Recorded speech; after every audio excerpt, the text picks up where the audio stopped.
And we're live. Hi. Hello, everyone. Thank you all for joining me today. And we'll still be waiting for other people to join us. So let's just give them a minute. And for those of you who don't know me yet, I'm Anne, and I'm one of the customer success managers here at Sendible. And for today, we'll be talking about the recent updates that we made to the user management area of Sendible. So that entails added security features, different options added, and also how can you efficiently manage different preferences or settings for your users. So some things to be mindful of while we're waiting. We have the chat box right there on the lower right corner. So you can say hi or hello to everyone. You can put your responses there, right there. And just beside that, we have our questions tab. So you can put your questions right there. So you can put questions here. But please do keep your questions relevant to our topic for today. So if you have any questions about bugs or issues that you're having, please reach out to our support team. Or maybe if you're a key account, you can reach out to your CSMs or your success managers.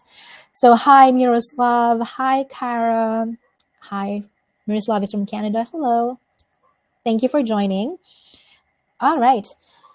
For those of you who have attended the webinars before, you know that we love starting this off with an icebreaker. So for today's icebreaker, if you didn't know, yesterday was National Peanut Butter Day. How did I know? I used the Sendible holidays calendar. You have that holidays calendar. You have to tick that checkbox on top of your calendars that says holidays. So yesterday was National Peanut Butter Holiday. And in line with that, that's where I'm going. So for today's webinar icebreaker, what is your favorite sandwich spread? So it's something, maybe your comfort food, anything that you want to put in your sandwich. What's your favorite? Let us know. For me, to start us off, peanut butter is my favorite too. I just don't like the chunky peanut butter, but I also love putting tuna and mayo combination with a bit of lettuce. So maybe tuna sandwich perhaps. So yes, so peanut butter and tuna mayo. Those are my favorites. So Tia said it's garlic hummus. I haven't tried that, but sounds tasty. The old traditional butter for Nikki. No one can go wrong with that one. Those are toasties. I'm not sure if I'm pronouncing this correctly. Avjar. Miroslav. I don't know what that is, but that sounds exquisite. Forgive me if I don't know that, but that sounds delicious. Waffle jelly, tuna mayo. Yeah, we're the same on tuna mayo. And cucumber on pita bread. Sounds tasty. Carrot, Nutella. I guess everyone would love that as well. Oil and vinegar with salt and pepper and oregano. So it sounds like more of a bit of a diet, but something that I could try. Why not? Thank you all for sharing. Just keep your answers going through that chat box. I really appreciate the participation here. So why did I even ask that question? I'm getting hungry. So as you keep popping your answers there, I'm going to start sharing my screen so that we can start. And I hope I'm sharing the right window. Okay, I guess this is it. Yep, it is. All right. So let's go to my dashboard. Anyone else adding butter for Daniel as well? Of course, we love toasties. I love butter too. Thank you. So now let's go to our manage users. Okay, we're on the right window. So there are two things I want to talk about. But first, let's talk more about the added security features. If you want to make any changes to your login credentials, you normally go, so this is not only for admins, this is also for team members, clients, and of course admins. If you want to make changes, you normally just go to your preferences, right? Before, if you make any changes on any of these fields, you're not required to put in your password. But now, if you're going to change your email address, your username, or your password, it will first ask for your current password. So as an example, I'm going to edit my email address. If I click save, it'll ask me for my password. If I didn't type my right password, it will say invalid user credential. So there's an added security feature there. This is the same thing if you're going to edit your username, it will still ask for your password. If you want to reset your password, and let's say you just type numbers, there will be a validation. It will tell you what the requirements are for creating a password. So if you have your old password that doesn't meet this requirement, that's okay. The only time that this gets applied to your password is when you update your password. So right now, same as before, it must be at least 8 characters, but you must have 1 lowercase, 1 uppercase, and 1 symbol. Okay, so you have to supply that and meet the requirements. Yes, and then if you save it, it will still ask for your current password before making any changes. I'm not going to do all those changes right now because if I do, that's going to kick me out. I'll have to log into my account again, right? And I don't think I can remember my password. So yeah, I'm not going to change my password. Other things you could do, system settings, you'll have to put your password as well if you want to add your valid IP address here, if you want to restrict the access of the Sendible account to a specific IP address. So if you put whatever IP address here, it doesn't look like a valid IP though, but just to show you, if I click save, it will still ask for my current password. Things that you could do without being asked for your password, changing your name or company, the time zone, language, the clock format, and also your company or your public image or public profile right here. So it won't ask for your password. All right.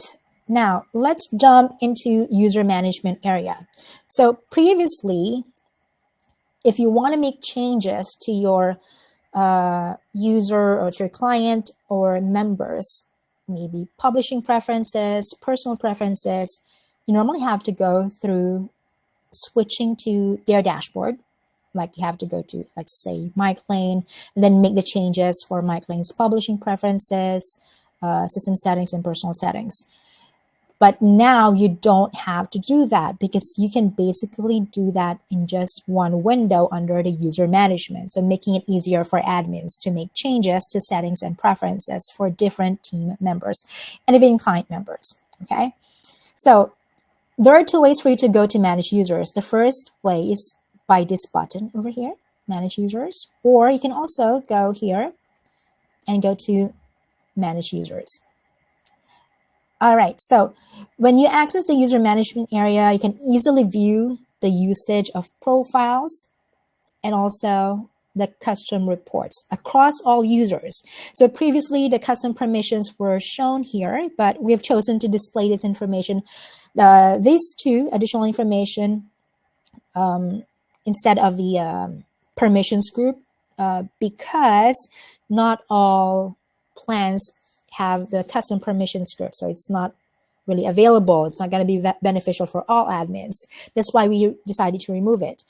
But you still have an access here to filter out the specific custom permissions that you've made. So if you want to look at what user accounts are on a specific no profiles custom permission, you can filter that out and it will show you the users that were assigned this custom permission. So you can do that filtering right here. All right, now let's go here to the right side. You're seeing statistics. We removed the statistics for apps. It doesn't really tell us anything. So we removed that. We added a custom reports instead. So it will tell you how many reports or custom reports allocation you have. So this differs per plan. So you may have different ones on your side. It will show you 18 out of 45. So here you can clearly see how that 18, how is that distributed across all profiles or across all accounts. So you can see clearly how many per user. Likewise for your profiles, that can also be seen. So it's quite easier now to manage how you can remove or add, if you want to downgrade, upgrade, if you want to remove reports, you can easily check which profile or which user account to look at to remove profiles or custom reports. Additional change, we have the colors right here. So these are the colors assigned to each of the users, regardless if it's a client, admin, or a team member. So let me switch back to my main account. All right. So creating a new user, you can click here on this new user button, or you can also click the new user button over here. That button here will give you this window. It will instantly ask you if you want to add either an admin, a team member, or a client. So I'm going to pick a team member. And notice that we have more tabs right here. We have locations and we have publishing, and we still have the security and custom fields right here. But notice under accounts, we've added the user types here. So it's quite easy for you to access and pick which user type. And for more transparency to help you decide what type of user account you're going to create for a member or a client, obviously a client should be a client. We added tooltips here to kind of explain to you what those user types are about so that you can decide how you can organize your users in your Sendible account. We've also added asterisk, meaning these are required fields. Notice that phone number is not required. Just like before, we don't need you to put a phone number here. You cannot create a new user without filling out the required fields. So if I click on create user without filling them out, it won't allow me because we have this prompts right here. All these 4 fields are required, so I have to fill them out. Maybe you'll ask me, do I need to fill out all these settings when I create a new user? No. You only need to fill out everything under account except for phone number. The rest, they have their own default values. So you can later on change them if you want. When creating a new user, of course, you have to give them a name or a company name. Oops, like that. Let's go here. So I'm going to say this is my webinar guest. I'll put the webinar guest email. And then this is optional, but I can just put random numbers there. Username. So I can only put text and numbers, no spaces, no, what do you call this? No symbols. So I can just use webinar guest 1. And the password field, if I just type numbers, again, it will prompt me what are the criteria or requirements for a password. So make sure that you are meeting that requirement. There you go. And of course, I can pick the user color. So I'll pick this. I don't know what color of blue is this, light blue or teal. I don't know. Next, I can go to workflow. And a lot of people would ask, what is managed by? Do I need to be managed by a specific admin or whatnot? So it really depends on you. Now, managing a user or a set of users, it entails doing it for each and every single user by having you as a manager here. So in this case, this user, I'm going to put myself as the manager. So that means by default, everyone under myself, every team members that are under me or that I manage will see each other's dashboard by default. That's what the maintain default access structure means. If you don't want that, if you want to give just specific access to, let's just say 2 member accounts and not all of those under me, you have to say no here and then pick the name of the dashboard or user account that you want to share with this user. Okay, so you can pick multiple ones. Contrary to selecting yes, that makes this member see everyone under your hierarchy, under your name, everyone that you manage. Now permissions, again, this is where the permissions, the custom permissions would go. If you are on a plan that has this access, you can assign them specific custom permissions that you've made. And that is where you can pick that specific permission. I'm just going to go with the default permission here. Does this user require an approval before they can get messages posted or scheduled? If no, just keep it at no. But if you want to require approval, just say yes, and you get to pick just one approver. Let's say I want myself to be the approver of these users' messages. That means this user can only see the send for approval button, no schedule, send now button, nothing at all, just send for approval button, because we've enforced that right here. Okay. Then let me go to location. So this is self-explanatory. This is for you to change the time zone, the location, the language, and also the clock format. So you can pretty much change this. Publishing. So we have the default URL shortener, which is bit.ly, and that comes in for free for all the subscription. You don't need to have a paid one, but if you do have a bit.ly Pro, you can put your bit.ly access token here. Now this one is optional, but you can also put your bit.ly Pro domain. If you do not know how to get those information, just click this link right here. It will link you out to our article and will help you how to connect your bit.ly account.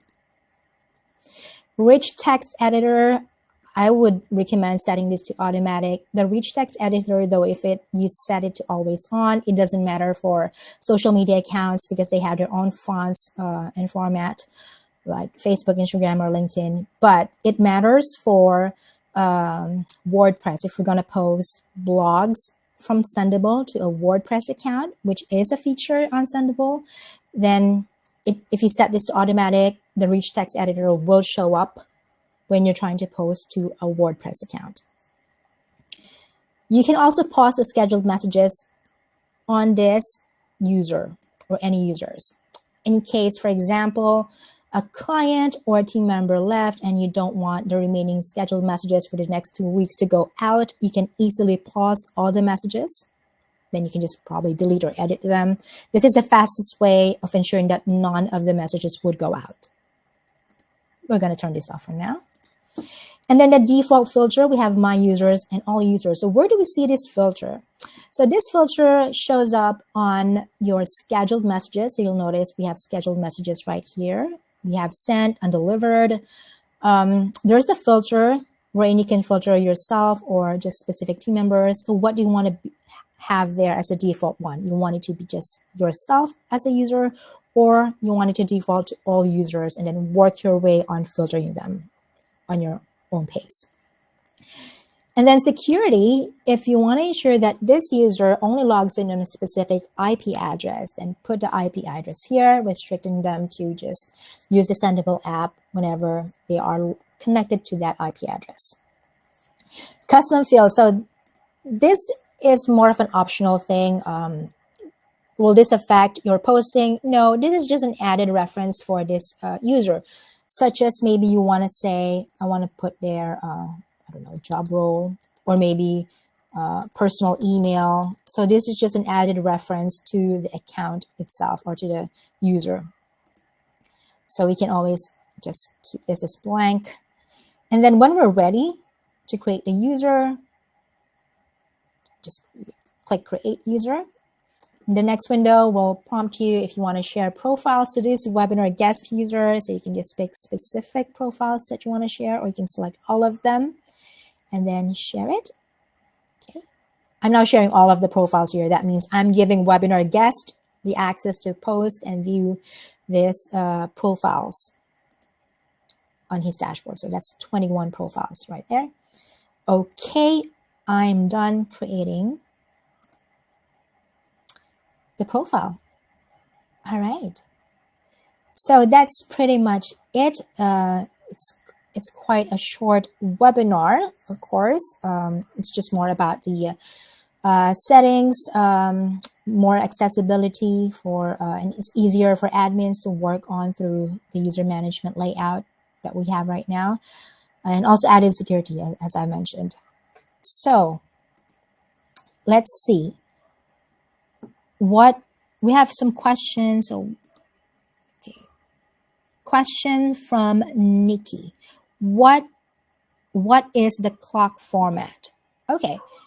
Clock format, it could either be 12 hours or 24 hours. So that means 12 hours, it will show you 12:01, 1:05 p.m. That's a 12 hour. 24 hours would mean 13:05, which is 1:05 p.m. 14:15 or let's say 13:03. That means it's 1:03 p.m. That's a 24 hours. I hope I answered that question, Nikki. Yes. Okay. What is customer fields? I think you're talking about custom fields.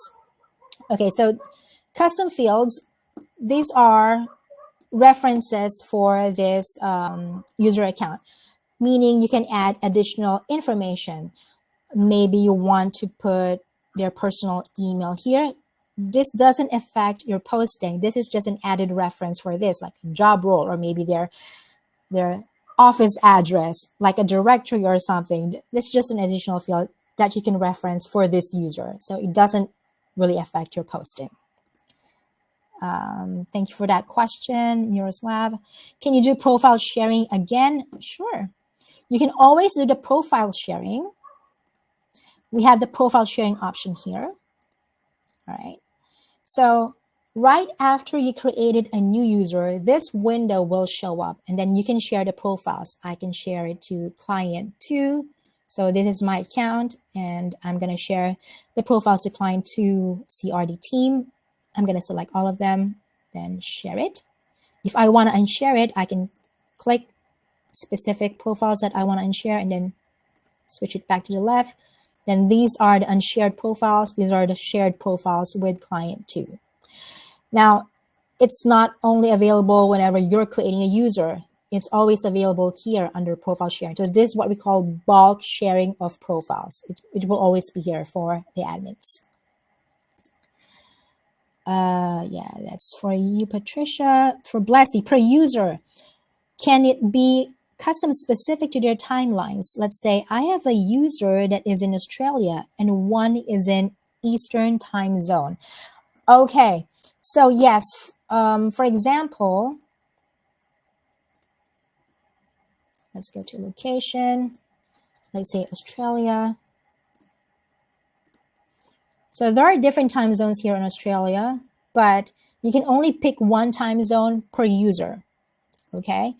If you have 2 users from a client that's both in Australia, you can create another user, of course, and then set the correct time zone per user. Let me go back to, let's say I have a user that is in Australia and one is in Eastern. Yeah, so it's very specific. It is very specific to your time zone that you've assigned to your users or your clients. And take note, users and clients can also change this when they log into their account. Remember, we have these preferences here in time zone. They can always change this on their end. If they do, that will also reflect here when you manage the users. Okay, so any changes made by the user on their end will also show up here if they make changes to their time zone or publishing or even security. All right. Okay. You're welcome, Patricia, from Julio. I know it's not for today's topic, but is the new Twitter X logo available? I wish I could answer that question right now, but I don't think I have a timeline for that. But we're working on it, definitely. We're going to rebrand it. I know we are going to replace that, but for the timeline, I'm afraid I can't give you an update. But this is Julio Cuomo. Let me just take note of your name so I can send you an email about the rebranding of the logo for Twitter, for X. Okay. You're welcome, Julio. All right, let's go to questions. Oh yeah, so Miroslav posted the questions here, but we already answered this one. Are we good with that, Miroslav? I think we were able to answer that. Okay, yes, thank you. All right, any more questions? We have 6 more minutes. Okay, Carrie's still typing. Let's see.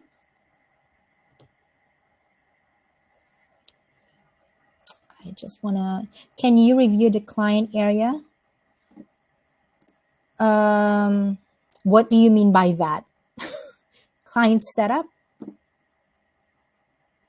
Do you want me to go through it again, or?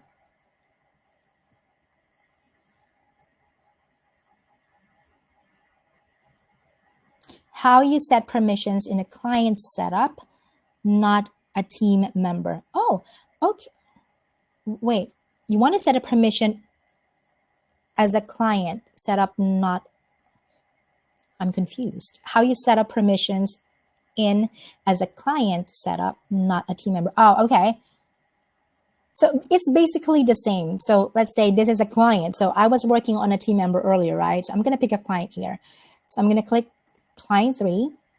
And if I go to workflow, you see I still have these permissions here, and I can pick specific permissions. Now, these permissions are not here before. These were created specifically by the admins. And let me touch that a bit. So you can create, as admins, you can create custom permissions right here. Okay. And let's create a new permission group. So since we have time, and I want to name this as client reports only, because I want to give some of my clients just access to reports. So I want them to see just the report button on top. Okay, so I'm going to name that as reports only. And I'm not going to check all these. I don't want to share publish. I'm just going to share reports. And the rest will be unchecked. And then I'll apply that. So I have now one additional custom permission here, client reports. And if I go to the client 3 and I want to assign it, I go to workflow and pick that newly created custom permission. Now this client 3 will no longer see, if I update this, he'll no longer see all other buttons here, just the reports button, because that custom permission assigned to him right now only allows him to see the reports button. Okay. I hope that answers it. Kara, let me know. Yeah, sure. You're welcome, Kara. Elsa has a question. So, hi, Anne. I know it's not part of today's topic, but we manage many clients' social media platforms, and I was wondering if there's a way to organize these so that all platforms associated with a particular client show up together without having to do scroll, while still having the ability to copy unique per platform. Okay, that is not possible, Elsa. I think you're talking about the profile list, because we can group like this one. I have a client named Purple Swan, and I have all their profiles here, Facebook, LinkedIn, and Twitter. What Elsa was asking is there a way to just pick that group? Yes, you don't need to pick 4 different profiles, but it doesn't allow you to do smart posting. So you're talking about the multiple tabs. So if I'm going to pick the Facebook, also Instagram, and also, let's say, LinkedIn. So you have multiple tabs, and this is where you can customize your post. However, if you're going to use a profile list, that feature, that smart posting, is no longer available. So unfortunately, Elsa, profile list is not the answer to that question, because you cannot, well, you can group it successfully. You don't need to pick multiple tabs or multiple platforms or profiles. However, you cannot customize, or you cannot customize it per platform, unfortunately. Sorry about that, Elsa, but I hope that answers your question. All right, welcome. We have 1 more minute. Any other questions? That's it. All right. Well, thank you all, admins. Thank you for those who attended today. So just stay tuned for more valuable insights on our customer success webinars. And we do hold this every last Thursday of the month. So watch out for our email for next month's webinar. So just keep an eye out. Maybe we'll send it on the 2nd week of Feb. And if you have any questions or maybe suggestions on what topics to discuss next time in future webinars, you can always shoot us an email at success@sendible.com. All right. Thank you so much, guys. Goodbye for now. Have a good day.